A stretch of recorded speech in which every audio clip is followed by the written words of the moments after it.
শরৎচন্দ্র চট্টোপাধ্যায়।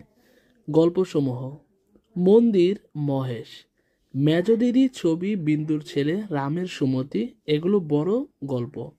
মামলার ফল, সতী, বিলাসী, এগুলো ছোট গল্প।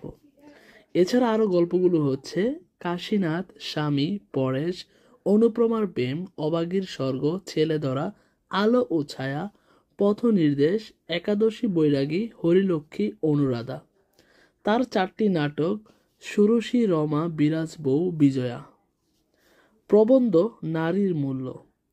পুরস্কার: ঢাকা ইউনিভার্সিটি থেকে 1936 সালে ডিলিট ডিগ্রি লাভ করে, কলকাতা বিশ্ববিদ্যালয় থেকে 1923 সালে জাগত্তরণী স্বর্ণ পদক লাভ করেন।